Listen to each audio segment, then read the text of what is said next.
Hey VC, what's going on? Hope everyone's doing fine.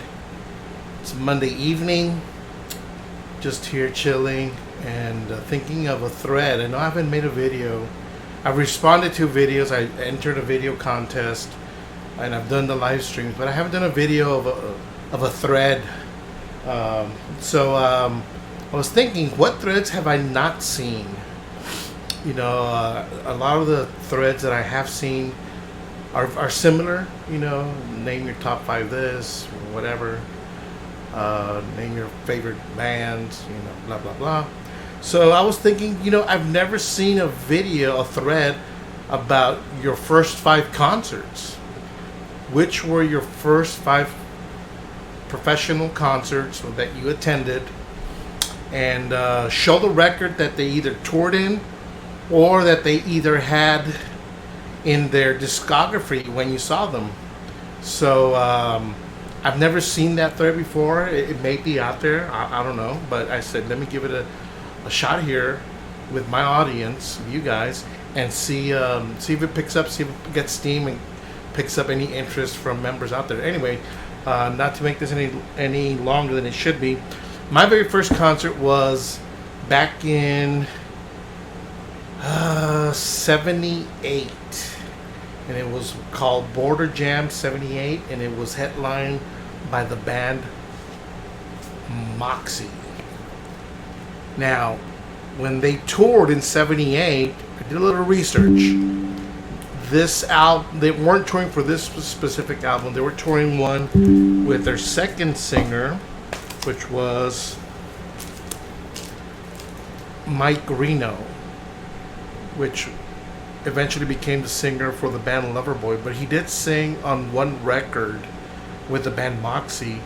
And after doing some research and looking at the timeline, it seemed that he would have been the singer that performed here when I saw them. I was 11 years old, my first concert. But the records that I was more familiar with from Moxie was their first one, the debut, which is a classic. Their second one, which is just as good, and Riding High. So those were the records I was most familiar with when they played Laredo, especially this one, the first one. The first one is a stone cold classic and was played a lot in the airways here in South Texas, also in San Antonio, especially San Antonio with the Godfather, Joe Anthony, which was a very important DJ that made a lot of these bands famous. Bands like Moxie out of Canada, Triumph, Rush, Judas Priest. He gave them he played them a lot while he was DJing and where other markets would not play them. So Joe Anthony's influence trickled down to Laredo, and Moxie was able to come and play in 1978. And these were the records that I was looking forward to hearing live. And after hearing the first strum of the guitar, it changed my life. It was a life-changing experience. I knew from that point on that I was going to see as many live bands as possible.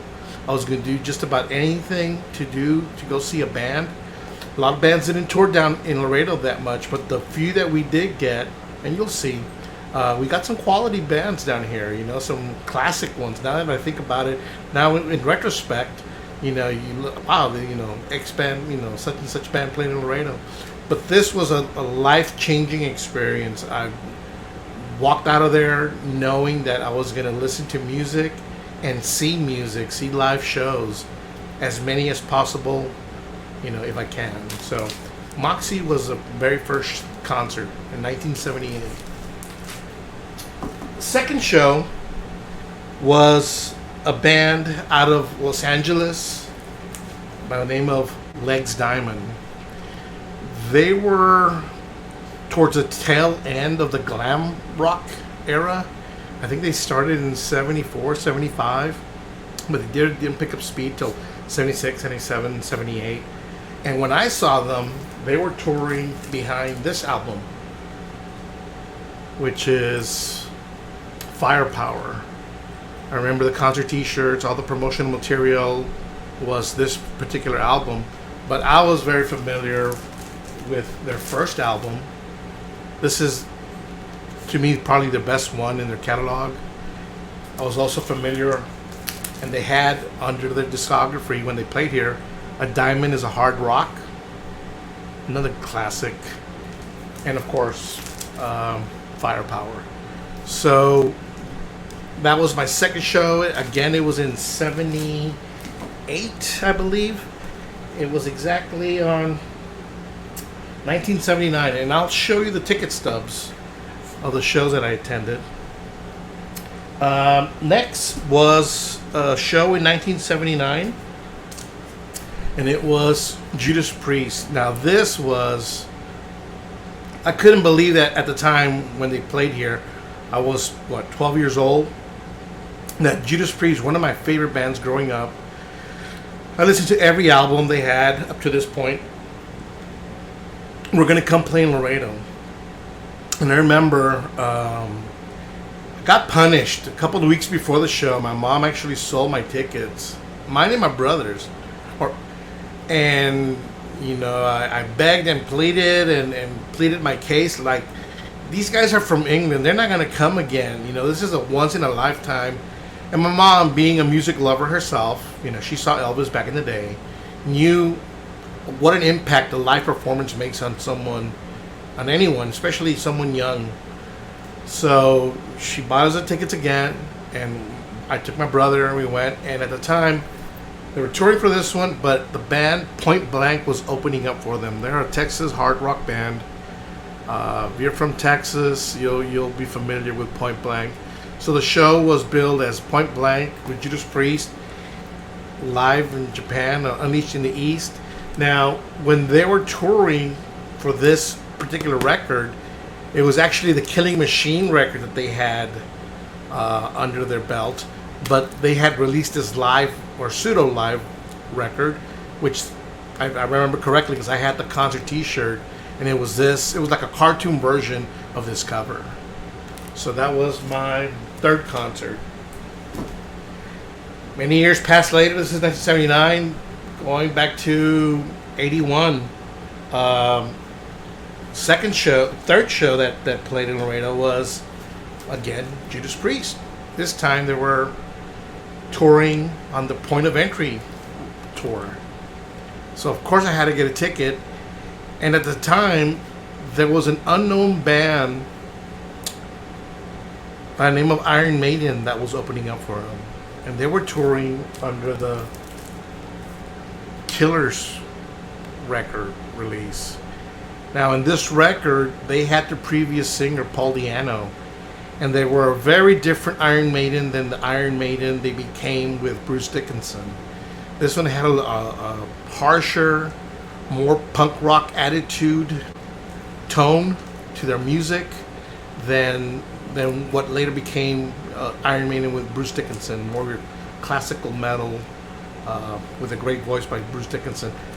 But this one with Paul Di'Anno was a stone cold classic. I mean, never had I seen anything like this before. Just the cover itself was just like what the fuck is this? And then them coming out, they just slayed, man. I mean, they were on top of their game. They were young, they were hungry, and they just brought it. So yeah, this is probably one of my top 5 concerts of seeing a young Iron Maiden with Paul Di'Anno open up for Judas Priest in the Point of Entry tour. That's concert number 4. Concert number 5 was a well-known band that, again, thanks to Joe Anthony, the Godfather from San Antonio, played the hell out of the band Triumph out of Canada and make them very popular in the state of Texas. Actually, Triumph owes a lot to Joe Anthony for their popularity here in Texas. So as they were popular in San Antonio, it trickled down here to Laredo. And they had, when they released this record, which this was a re-release of their prior 2 records in Canada, they played, but I was too young. My mom wouldn't let me go. So the second time they came under the Just a Game tour. So This is the tour. No, sorry, Progression of Power. My mistake. They came on the Progression of Power. I don't have the Progression of Power record to show, but they definitely had these two records on under the discography when I saw them. So they played all the classics from this one: Rock and Roll Machine, Blinding Light Show, you name it. They played practically the whole album, and they had everything as you see it here: pyro, explosions, smoke, strobe lights. I mean, they brought it. They are definitely a great band live. So those are my first 5 concerts ever. And as a bonus to this video, to this thread, I'm going to show you all the tickets for the shows that I attended. You can see there on top, that's the Legs Diamond. Then there's in the middle the Judas Priest in '79. And then there's the other Judas Priest in '81 with Iron Maiden. And then there's the Triumph in Pink in '81. And then, of course, as a bonus, the next 2 other shows that I had tickets for stubs were Night Ranger with a band out of San Antonio, Heyoka, and Rush in 1982, 83. This was my first show out of town. It was a bus sponsored by a radio station. I think it was like $20, $20. It included the ticket and the bus fare, chartered bus, Greyhound chartered bus to and from the show. So, yeah, it's a little bit of my concert history. I've got a couple of other books like this with ticket stubs. Got like 3 of them, including this one. And hopefully I'll make another thread later and share some of my other past shows that I've been to. But anyway, I hope you enjoyed this thread. And if you'd like to participate, just go ahead and hit me up and let me know that you made a video with this thread of your first 5 concerts, and show the records that they either toured in or records that they had underneath their belt or under the discography when you saw them live. Anyway, thanks a lot for y'all's support. Y'all be cool, and I'll see you next time. Adios.